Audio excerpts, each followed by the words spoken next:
Halo Sobat Pipos, kali ini Crime Story sedikit berbeda dari biasanya. Ya, karena hari ini Crime Story akan membahas sebuah kasus yang lumayan viral beberapa hari ini, yaitu kasus ruda paksa yang dialami oleh seorang mahasiswi Universitas Lambung Mangkurat. Nah, bagaimana cerita lengkapnya? Simak saja hingga akhir video hanya di Crime Story.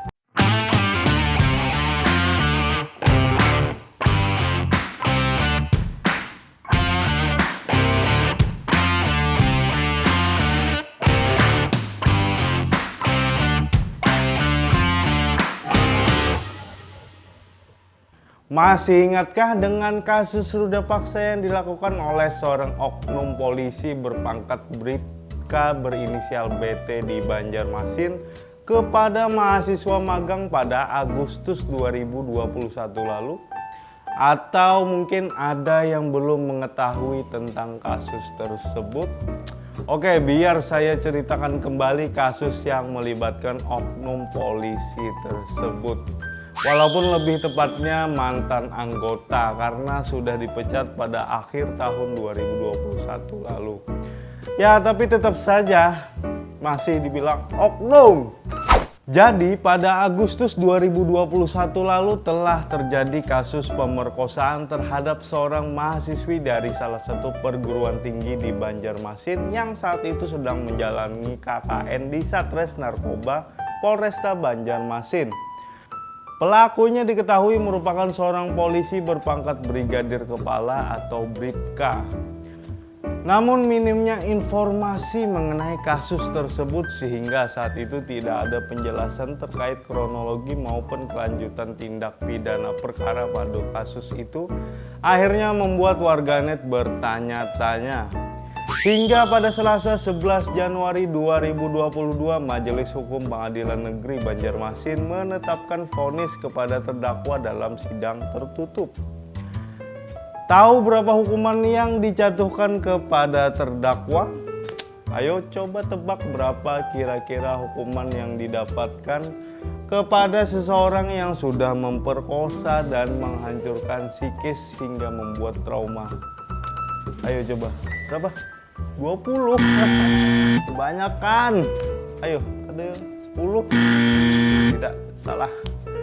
Jadi, hukuman atas kasus ruda paksa yang didapatkan oknum tersebut yaitu 2 tahun 6 bulan. Ya, lebih cepat dari jangka waktu kredit motor Anda.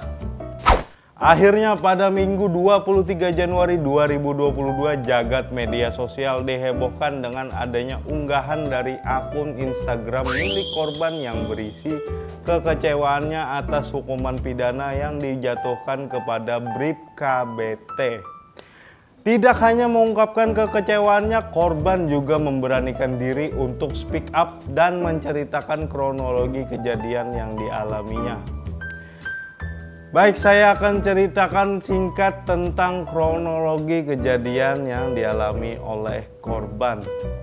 Jadi awalnya korban yang merupakan mahasiswi Fakultas Hukum Universitas Lambung Mangkurat itu sedang mengerjakan KKN atau magang di Satres Narkoba Polresta Banjarmasin dari 5 Juli sampai 4 Agustus 2021. Nah, awalnya KKN tersebut berjalan dengan baik dan semestinya hingga pada Jumat 16 Juli 2021 adalah awal mula pertemuan korban dengan si pelaku. Dari pertemuan itu pelaku berkenalan dengan korban hingga meminta nomor WA si korban. Dari situ pelaku ya mulai speak korban lah. Menggombal, ngasih perhatian, sampai mengutarakan perasaannya kepada korban. Namun korban menolak dan menganggap pelaku hanya sebagai teman. Aduh, saya merasakan sakit di dada saya. Emotional, damn it! Singkat cerita, pada 18 Agustus 2021 pelaku mengajak korban jalan dengan menjemput korban di rumah kakaknya menggunakan sebuah mobil sekitar pukul 20.30 WITA. Saat di perjalanan, pelaku bercerita tentang hubungan pelaku dengan istrinya. Korban yang mendengar hal tersebut lantas kaget karena tidak mengira pelaku sudah beristri. Saat masih di perjalanan, pelaku mampir sebentar ke pos penjagaan di Lingkar Selatan Basire. Nah, beberapa menit kemudian pelaku kembali ke dalam mobil dan menawari korban minuman energi. Awalnya korban menolak, namun pelaku terus memaksa korban untuk meminum minuman energi tersebut. Hingga pelaku menghentikan mobilnya dan mengancam korban jika tidak minum maka mobil tidak akan jalan. Apa hubungannya mesin dengan minum? Tapi ya sudahlah.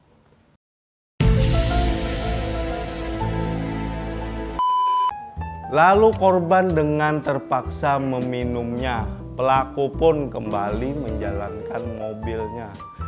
Saat jalan, pelaku mengajak korban untuk check-in ke hotel, namun korban kembali menolak. Kemudian pelaku menepi ke sebuah minimarket lalu kembali memaksa korban meminum minuman energi yang sudah dibelinya, namun dengan kondisi minuman yang sudah dibuka. Korban kembali menolak, namun pelaku mengancam korban jika tidak minum mobil tidak akan dijalankan. Waduh. Korban akhirnya terpaksa meminumnya lagi dan pelaku memaksa untuk menghabiskan minuman tersebut. Korban mulai merasakan pusing dan tidak nyaman pada tubuhnya sehingga perlahan korban mulai tak sadarkan diri. Saat itulah korban mulai dilecehkan hingga diperkosa oleh oknum tersebut. Korban dibawa ke kamar hotel dan terbangun pada pagi harinya dengan kondisi setengah telanjang. Korban pun akhirnya diantar pulang oleh pelaku dan diturunkan di depan gang. Ya, seragam doang antar cewek depan gang ya. Ganteng doang nyebut cewek depan gang. Nah, selain menceritakan kronologi kejadian, korban juga mengungkapkan tanggapannya terkait persidangan kasus tersebut. Korban menilai komunikasi antara dirinya dengan jaksa penuntut umum dalam perkara ini sangat terbatas. Setelah korban mengungkapkan kekecewaannya terhadap proses serta hasil persidangan yang diunggahnya melalui akun media sosial viral, penanganan perkara pidana pelanggaran ketentuan pasal 286 KUHP dengan terdakwa oknum polisi berinisial BT tersebut kini menjadi sorotan publik khususnya di Provinsi Kalimantan Selatan beberapa waktu belakangan. Tambah lagi menurut tim advokasi keadilan untuk korban bersama Wakil Rektor 3 ULM, Dekan FH ULM, dan segenap pimpinan FH ULM, perbuatan pelaku tersebut lebih tepat diterapkan pasal 285 KUHP dengan ancaman pidananya paling lama 12 tahun. Akan tetapi berdasarkan fakta dan audiensi yang dilakukan, tim advokasi keadilan untuk korban menemukan kejanggalan. Disebutkannya kasus telah berlangsung sejak Agustus 2021, tapi tidak satupun ada pemberitahuan dari pihak berwenang kepada pihak universitas maupun pihak fakultas sebagai penyelenggara program magang. Mengingat kenalnya pelaku dan korban adalah dalam kegiatan magang di lembaga kepolisian. Kemudian tidak ada pendampingan hukum terhadap korban, hanya ada pendampingan secara psikologis oleh dinas terkait. Hal ini mengakibatkan tidak adanya pengawalan terhadap proses hukum.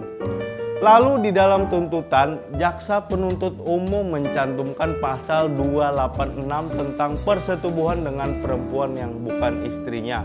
Sedangkan diketahui perempuan itu pingsan atau tidak berdaya. Tim advokasi keadilan berpendapat seharusnya JPU mencantumkan pasal 285 KUHP tentang perkosaan dengan ancaman hukuman yang lebih berat.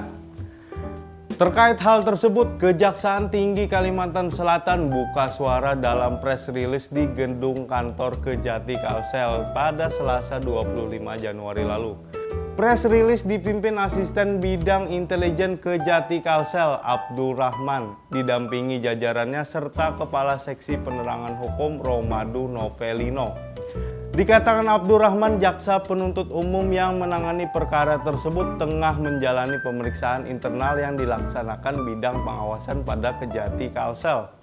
Hal itu berdasarkan perintah PLT Kajati Kalsel Haji Ponco Hartanto agar dilakukan pemeriksaan dan klarifikasi terhadap penuntut umum, guna mengetahui ada atau tidaknya pelanggaran disiplin atau SOP dalam proses penanganan perkara dimaksud. Selain itu, PLT Kajati Kalsel juga telah memerintahkan Asisten Bidang Tindak Pidana Umum untuk memulai eksaminasi terhadap perkara tersebut. Dalam eksaminasi kembali dilakukan pemeriksaan terhadap berkas-berkas perkara, kepatuhan penuntut umum terhadap SOP, kemudian kesesuaian pengenaan pasal yang didakwakan dan dituntutkan, serta hal lainnya terkait perkara yang dimaksud. Terkait sikap penuntut umum tidak mengajukan banding terhadap vonis Majelis Hakim Pengadilan Negeri Banjarmasin, yaitu pidana penjara 2 tahun 6 bulan yang notabene lebih rendah daripada tuntutan, yaitu 3 tahun 6 bulan, dipaparkan sejumlah hal. Pertama, kata Abdul Rahman, putusan Majelis Hakim PN Banjarmasin telah memenuhi 1/2 tuntutan penuntut umum. Kedua, Majelis Hakim dalam putusannya telah mempertimbangkan pertimbangan yuridis penuntut umum. Ketiga, lanjutnya Majelis Hakim telah mengambil alih sebagian atau seluruhnya pertimbangan penuntut umum dalam putusan. Diketahui rangkaian persidangan perkara ini sudah dimulai dari 30 November 2021 hingga sidang terakhir dengan agenda pembacaan vonis dilaksanakan pada 11 Januari 2022. Karena merupakan persidangan perkara asusila, rangkaian persidangan di PN Banjarmasin digelar secara tertutup atau tidak terbuka untuk umum. Sementara itu, Kapolresta Banjarmasin Kombes Sabana Amarto Sumito mendatangi Universitas Lambung Mangkurat pada Selasa 25 Januari setelah sebelumnya ia juga telah meminta maaf di unggahan akun Instagram milik korban. Hal tersebut merupakan buntut berita viral mahasiswi yang jadi korban asusila mantan anggota Polresta Banjarmasin.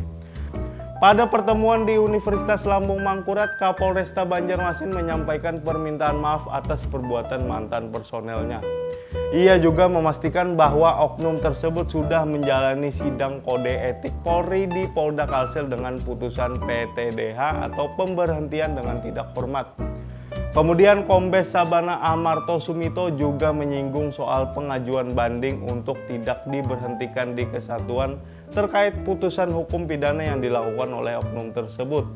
Kedepannya Kapolresta berjanji memperbaiki internal jajarannya sesuai program Kapolri. Terima kasih sudah menonton video ini. Jangan lupa like, comment, share, dan subscribe channel ini biar tidak ketinggalan video-video menarik lainnya. Juga jangan lupa pula follow sosial media kami di Facebook di Post Online dan Instagram @banjarmasinpost. Seperti biasa saya pamit mundur diri, mohon maaf apabila ada salah kata. Sampai bertemu di video berikutnya, tetap di Crime Story.